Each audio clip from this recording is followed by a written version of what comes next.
హైదరాబాద్ నగర పార్టీ నేతలతో కేటీఆర్ సమీక్షా సమావేశం నిర్వహించారు. 2 సంవత్సరాల కాలంగా రాష్ట్ర రాజధాని హైదరాబాద్ నగరాన్ని అన్ని రంగాల్లో అధాపాతాళానికి కాంగ్రెస్ ప్రభుత్వం ముఖ్యమంత్రి రేవంత్ రెడ్డి తీసుకుపోయారని బీఆర్ఎస్ వర్కింగ్ ప్రెసిడెంట్ కేటీఆర్ విమర్శించారు. ప్రజల సమస్యలను పట్టించుకోకుండా కేవలం తన ఆర్థిక ప్రయోజనాలు, రియల్ ఎస్టేట్ వ్యవహారాల కోసం మాత్రమే రేవంత్ రెడ్డి పరిపాలన చేస్తున్నాడని, అందుకే హైదరాబాద్ నగరంలో భూములే లక్ష్యంగా అక్రమ సంపాదన కోసమే పూర్తి స్థాయిలో హైదరాబాద్ నగరానికి పాతాళానికి పడగొట్టారని కేటీఆర్ ఆవేదన వ్యక్తం చేశారు.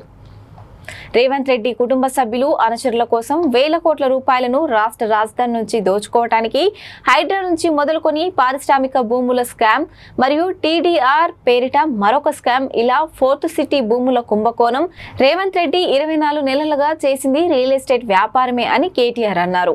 మహేశ్వరం శాసనసభ్యురాలు, మా deputy leader in the assembly Shrimati Sabitha Indra Reddy గారు, గౌరవ పెద్దలు మాజీ మంత్రివర్యులు శ్రీ వేముల ప్రశాంత్ రెడ్డి గారు, గౌరవ పెద్దలు మాజీ మంత్రివర్యులు సనత్ నగర్ శాసనసభ్యులు డిప్యూటీ లీడర్ మా హౌస్ లో తలసాని శ్రీనివాస్ యాదవ్ గారు, స్వామి గౌడ్ గారు, ఇంకా కాలేరు వెంకటేష్ గారు, మా తమ్ముడు ప్రేమ్ గౌడ్ గారు, బండ్లగూడ మాజీ మేయర్ గారు, అట్లాగే లక్ష్మారెడ్డి గారు, ఉప్పల్ శాసనసభ్యులు, ఇంకా వేదిక పైన నాయకులు, గౌరవ ముషీరాబాద్ ఎమ్మెల్యే ముఠా గోపాల్ గారు, సుధీర్ రెడ్డి గారికి, కాలేరు వెంకటేష్ గారికి గౌరవ శాసనసభ్యులు.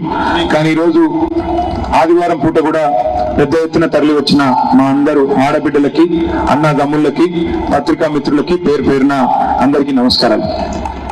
సుందరీకరణ, అభివృద్ధి, వీటికి మనం ఎవరం కూడా వ్యతిరేకం కాదు, ఎవరం కూడా అభివృద్ధి నిరోధకులం కాదు. కానీ అభివృద్ధి జరగాల్సిందే. అభివృద్ధి అంటే ఏంటి? అసలు రేవంత్ రెడ్డి గారు, కాంగ్రెస్ పార్టీ ఏ నినాదంతో అధికారంలోకి వచ్చారు? మీకు హైదరాబాద్ లో ఎవరైనా ఓటేశారా? అసలు ఒక్క సీట్ ఇచ్చారా మీకు హైదరాబాద్ లో? ఒక్క సీటు కూడా హైదరాబాద్ మహానగరంలో ORR లోపల కాంగ్రెస్ పార్టీకి ఇవ్వలేదు. ఎందుకంటే హైదరాబాద్ ప్రజలకు తెలుసు ఈయన పార్టీ ఎట్లాంటివో స్పష్టంగా తెలుసు. కాబట్టే హైదరాబాద్ ప్రజలు ORR లోపల ఉండే అన్ని నియోజకవర్గాల్లో కాంగ్రెస్ పార్టీని తిరస్కరించారు. మీరు అరిచేతిలో వైకుంఠం చూపెట్టి గ్రామీణ ప్రజల్ని మోసం చేసి వారికి కళ్ళబొల్లి కబుర్లు చెప్పి మీరు గెలిచొచ్చారు. ఏం చెప్పారు మీరు అన్నాడు? 100 రోజుల్లో 6 గ్యారంటీలు, 100 రోజుల్లో 420 హామీలు. ఏం చెప్పారు మీరు? రాష్ట్రంలో ఉండే ప్రతి మహిళకి నెలకు 2,500 ఇస్తామన్నారు. 1,67,00,000 మంది ఆడబిడ్డలు 18 ఏళ్లు నిండిన వాళ్ళు ఎదురు చూస్తా ఉన్నారు. రేవంత్ రెడ్డి గారు ఇల్లు కూలగొట్టడం కాదు, శాతనైతే 1,67,00,000 మంది ఆడబిడ్డలు ఎవరికైతే మీరు మాట ఇచ్చారో 100 రోజుల్లో 2,500 రూపాయలు ఇస్తాను ఒక్కొక్కరికి అని చెప్పి వారికి డబ్బులు వేసి చూపెట్టండి. రైతులకు మీరు మాట ఇచ్చారు. కేసీఆర్ గారు 10,000 ఇస్తే నేను 15,000 ఇస్తానన్నారు. ఈ రోజు రాష్ట్ర వ్యాప్తంగా 70 లక్షల మంది రైతులు ఎదురు చూస్తున్నారు, ఎప్పుడు వస్తాయి 15,000 రైతు బంధు అని. చేతనైతే అది నిజమైన అభివృద్ధి, అది చేసి చూపెట్టండి. చేతనైతే కౌలు రైతులకు ఇస్తానన్నారు మీరు డబ్బులు 15,000. 22 లక్షల మంది కౌలు రైతులు ఎదురు చూస్తా ఉన్నారు, మాకు ఎప్పుడు వస్తాయి డబ్బులని. చేతనైతే అది చేసి చూపెట్టండి. చేతనైతే రేవంత్ రెడ్డి గారు పెద్ద మనుషులు ఎదురు చూస్తున్నారు. కేసీఆర్ గారు 2,000 రూపాయలు పెన్షన్ ఇస్తే నేను 4,000 ఇస్తానన్నావు కదా. పెద్ద మనుషులందరూ, పెద్ద వయసులో ఉండే పెద్దవాళ్ళు ఎదురు చూస్తున్నారు.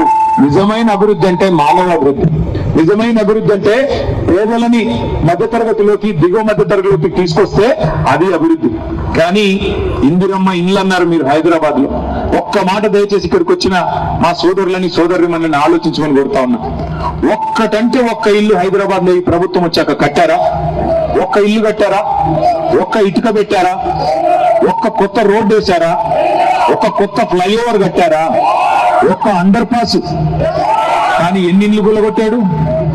ఎన్ని ఇల్లు? హైడ్రా పేరు మీద వేల ఇల్లు.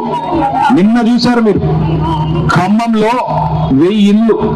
రాత్రికి రాత్రి ఏదో శత్రు దేశం మీద దండయాత్రకు పోయినట్టు 3,000 మంది పోలీసులను పెట్టుకుని పోయి ఆ గరీబోళ్ళ ఇల్లు కూలగొడితే ఏమొస్తుందయ్యా నీకు? పత్రికా విలేకరులు అడిగారు, అయ్యా ఏమొస్తుంది నీకు ఇట్లా చేస్తే? అంటే నాకు సాడిస్టిక్ ప్లెజర్ వస్తుంది, పైశాచిక ఆనందం వస్తుంది అని ముఖ్యమంత్రి స్వయంగా చెప్తా ఉన్నాడు. ఇట్లాంటి ముఖ్యమంత్రి